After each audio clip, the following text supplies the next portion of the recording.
Doesn't it feel good to wake up 1-0? I know it does for me. If you agree, hit that like button here on Chicago Bears Now. The beauty of the NFL is, doesn't matter how you win, you just got to win. I'm Harrison Graham. Let's get into Chicago Bears Now.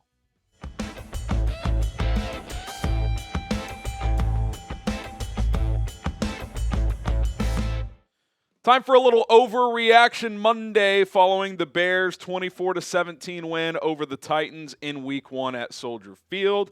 It was ugly. It wasn't easy. But at the end of the day, you're 1-0. A lot of things to digest and discuss now that I've thought about it for the better part of 24 hours. So let's dive into it here. Number one, do the Bears need to bench Coleman Shelton? And again, it's Overreaction Monday. We always overreact, but I'm just reacting to what I saw. He really struggled. And as of filming this, I don't think the PFF grades are out. I know there's some subjectivity there, but there's multiple clips that you can find on social media that people have surfaced where he's just getting trucked. And look, I don't expect him to be able to hold up one-on-one against a guy like T'Vondre Sweat or certainly Jeffery Simmons, but there was a linebacker blitz where he's getting run over. And I don't know, man. I think there's a reason, looking back at this now, that they wanted Ryan Bates to be the starting center. And I wonder if they give that a second look, or do you give Doug Kramer a look at some point? I would expect Coleman Shelton to start again next week. It's one game. You won the game. It was a tough matchup. I said it all week. Toughest matchup is their interior pressure versus your interior offensive line. But center and right guard are an issue. They just are. They're rotating Nate Davis and Ryan Bates at right guard. I think center was a bigger issue, but if you're rotating over there, typically it's because you don't have a great answer. You have two players you kind of like, but you don't really love. It'd be nice if one of those positions was shored up a little bit more. I mean, even Tevin Jenkins struggled a little bit yesterday. So, again, part of it was this was a tough matchup. But Coleman Shelton, I mean, you kind of think about it now, like the Rams kind of just let him walk, and he only signed for $3 million.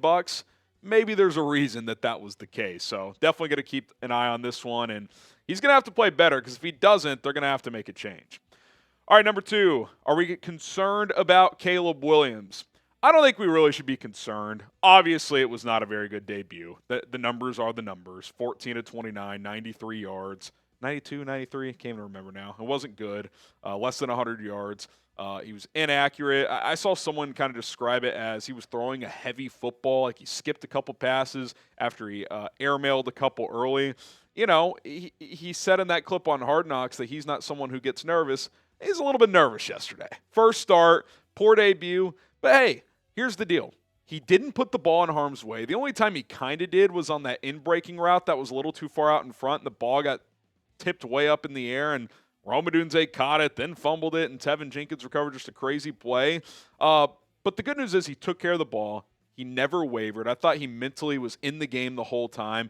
And I thought his on-field interview after the game was awesome. He said, I'm going to be better. Defense was awesome today. I love that I'm a Chicago Bear, this and that. So he's just got to keep stacking days, man. It's not going to be easy. It's a rookie quarterback in this league. You don't just show up and dominate the NFL typically. So I think there's a lot to learn from. I think it's awesome when you play poorly and still win. I think that goes to show this defense is going to be an issue for teams, which is awesome for the Bears. Special teams is a scrappy bunch as long as Velus Jones Jr. isn't muffing kickoffs anymore, which we'll see what happens with him. We'll talk about him in a little bit. But obviously not the debut Caleb wanted. He said in the presser afterward, I'm going to be better, we'll be better, get better this week. So, listen, big test coming up against Houston. I would expect he plays better. Probably going to have to play a lot better if you're going to win that game. But the important thing was you had to win this game. He didn't kill you because he didn't turn the ball over, and there's something to be said for that. Are you concerned about Caleb Williams? Type Y for yes or type N for no. I don't see how you could be concerned after one start. It's just not fair. It's not reasonable. Let's give this a few weeks, see how it goes, and hopefully he continues to improve. Today's show is sponsored by Game Time. If you're looking to go to a Bears game this season or want to catch a game out at the ballpark down the stretch in the month of September, Game Time is the place to do it. I love watching football games in person. My alma mater, TCU, off to a pretty good start. Going to try and catch a couple of games this year. And like I have in the past, I'm going to use Game Time to get my tickets. And they've made it a lot easier with their new feature called Game Time Picks, which makes getting tickets to see your favorite teams play even easier. It'll filter out the fluff to show you the best deals on the best seats so you don't have to filter through thousands of tickets. Whether you're getting tickets for a sporting event, concert, comedy show, or anything else, Game Time has you covered with views from the seats, super deals, which are the best bang for your buck, and last-minute tickets for the lowest prices guaranteed. So download the Game Time app today. Use code ChatSports, all one word, ChatSports. Once you create an account, it's going to get you $20 off your first purchase only right now. Code ChatSports, $20 off. Terms apply. Download Game Time today. What time is it? It's game time. All right, next up on Overreaction Monday, is this a top 5 defense in the NFL? Now, I don't think it was a perfect performance. The second half was perfect. I think they held Tennessee to 55 yards and had 2 takeaways in the second half. They picked off Levis twice, had the block punt. That's special teams technically, but it was a dominant second half performance. They got a little gash on the ground in the first half. Pollard had a few nice runs. At what was it? The Titans' third drive where they kind of just handed it off and would just get like 6, 7, 6, 7 and straight down the field and scored. So I'm not going to sit here and say it was the best performance of all time, but I thought Tennessee's offensive line in a run blocking situation was much better than pass blocking. But you held a team to under 250. Will Levis just looked like a train wreck back there. And your front four is getting pressure, and it wasn't really Montez Sweat from what I noticed on the initial tape. Darrell Taylor, I mean, thanks, Seattle. You get this guy for a 6th-round pick, 8 tackles. I thought he played pretty well against the run, which he's not known for that. 2 sacks, 2 QB hits, and a forced fumble. I mean, this guy already has delivered on a 6th-round pick, and if he keeps playing like this, it's going to be viewed as one of the biggest steals of an acquisition this season. The Bears' defense was great. You don't win this game without the defense. Block punt kind of started it, got the momentum going, scoop and score Jonathan Owens, and the defense kind of just carried it from there. It's why, and I kind of criticized Matt Eberflus for kicking the field goal on 4th and 2 down 17-10, but there was enough time left where Flus felt comfortable like, hey, our defense is dialed in. They're probably not going to score again. Let's take the 3. We'll get the ball back. And, hey, Will Levis, or you got the strip sack, kicked another field goal, cut it to 1, and then Will Levis gave you a pick 6. So defense was awesome, something to build on. Bigger test next week against C.J. Stroud and that receiving core, but certainly a good start and an excellent finish to this first game. Thank you guys so much. We crossed 100,000 subscribers on Sunday. Just crazy. I put out a tweet thanking everybody that's helped us, all of our producers, Cullen, who's rocking with us now, Jack, Roley. They've been primary live producers for us in the past as well. A lot of other people in the Chat Sports office to thank. Couldn't do it without them, and most importantly, couldn't do it without you. So thanks to everyone who has subscribed. If you haven't and want to join the 100,000 strong here, hit that sub button. It's free. We'll continue to plug out daily content. Appreciate it. All right. We got to talk about Velus Jones. Do you just cut him? I mean, it's kind of, when you sleep on it and you wake up, it's a little tougher to think about because, I mean, you had some kind of trade offer based on Hard Knocks for him before roster cutdown day. And, you know, Ryan Poles said it would have to be at least a 4th. And you're looking back, you're like, oh, did you kind of overvalue what he did in the preseason? Probably. The problem is he can't be trusted as a returner anymore. We know he can't be trusted as a punt returner, and now you can't even trust him on kickoff return.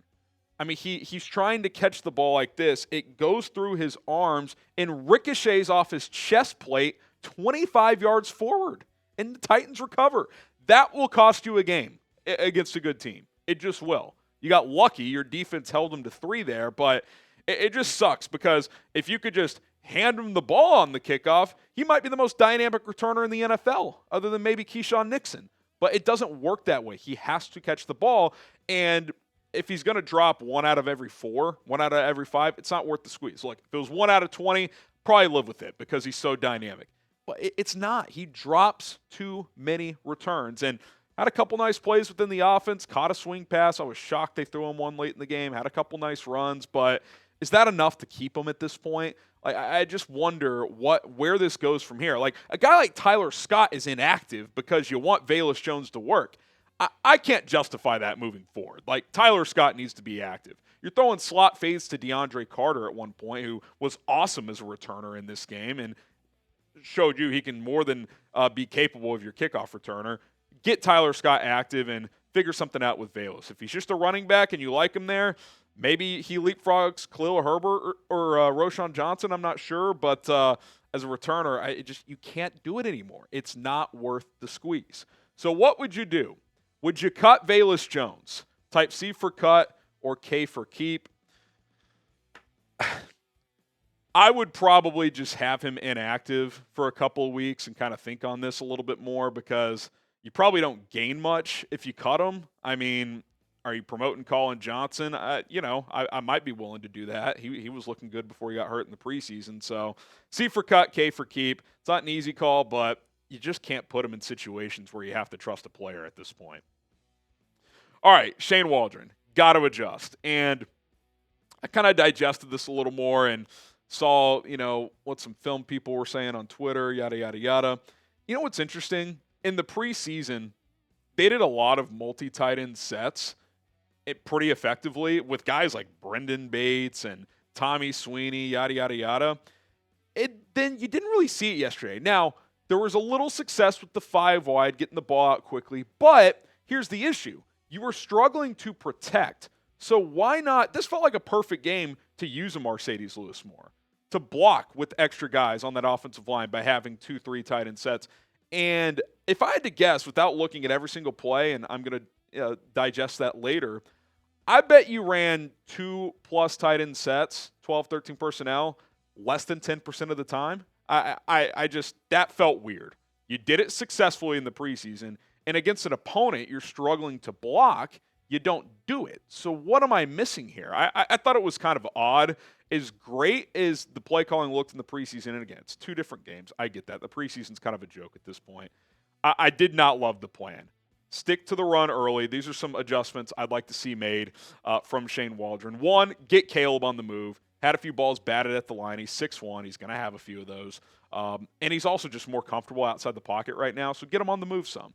Commit to the run more early. I get in the middle of that game, you struggled to run the ball. But first couple drives, Swift had a couple 6-yard runs. Velus had a nice run. And then you were like throwing 4 or 5 plays in a row. I get you want to get Caleb into a rhythm, but if you're getting 5-yard chunks, run the football more. And then pick your spots and run some tempo. Caleb, there was one time he completed a couple passes, and he's like, Shane, let's get the play in. Get him into a rhythm. This is a guy who played up-tempo throughout college.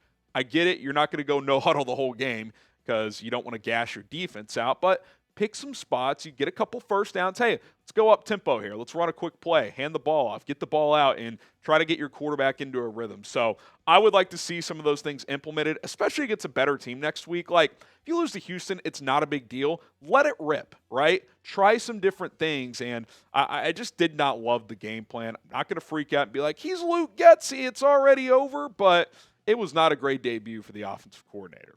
All right, there you have it. Some overreactions after a win. It's nice to talk about a win and still have a lot of things you're concerned about, because it's like in the past when you're concerned with this team, you lost by 17, right? Well, you won a football game yesterday. So this team is clearly better.